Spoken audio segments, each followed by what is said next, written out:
teenage boys, and they all came with great big women's hats. Shocked us all.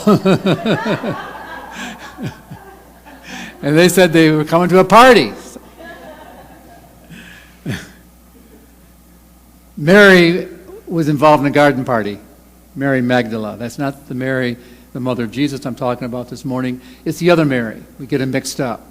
She was a Mary that was a woman of the streets, a woman of the night. She had an illustrious past. And Jesus got involved with her before he died and told her that she could be forgiven, that everything could be washed away, and she could start a whole new journey. And she believed it, and it worked. She never forgot what he did for her. She was there at crucifixion. So on Easter morning, when it's still dark, Mary comes to the garden. The tomb is in the garden. She comes to anoint his body. That was her tradition back in those days. They would wrap you in linen, put you in a tomb, and then your relatives and friends would come and anoint your body with spices. As soon as she got to the tomb and saw that the stone was not at the door, that it was empty, she walks in to look, and he's not there. And usually when we get disappointed, we go into negative thinking. So she went into negative thoughts. The first thing that broke into her mind was, somebody stole him. They've hidden him somewhere. They've taken him away. And she sees death as a defeat, not as a hope.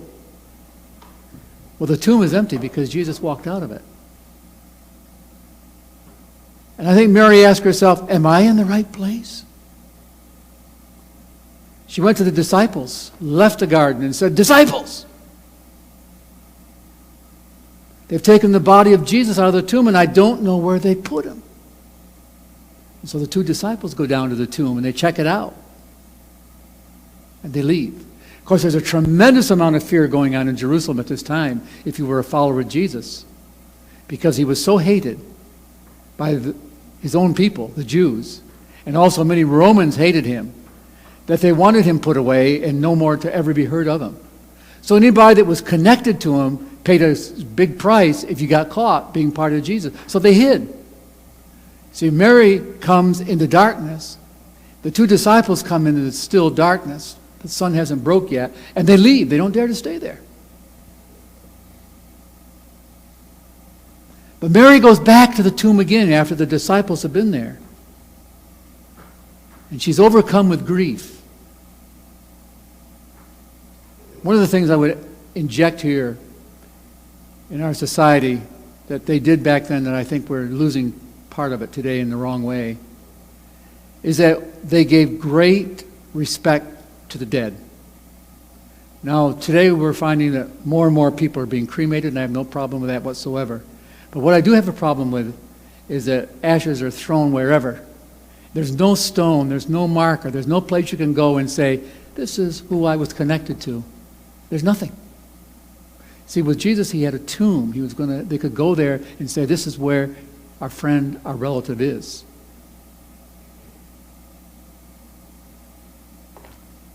I know a person that his mother died last year. He was on a hunting trip in Alaska. And the funeral director called him and said, your mom passed away. He said, okay, I'll be back in probably 8 to 10 weeks. Cremate her, and we'll see what we want to do when I get back.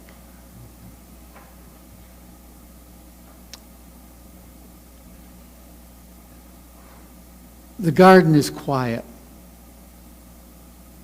It's peaceful, beautiful, it's tranquil, it's restful.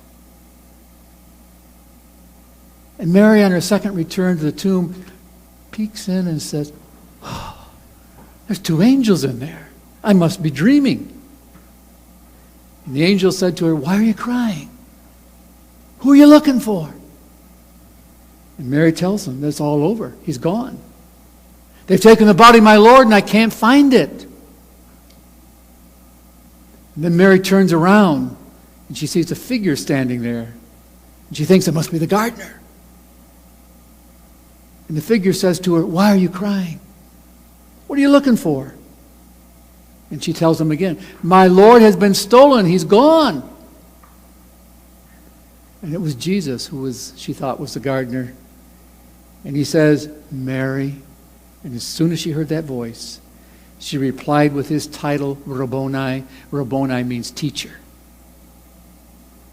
And she runs up and she hugs Jesus. He says, "Mary, we're not in Columbus."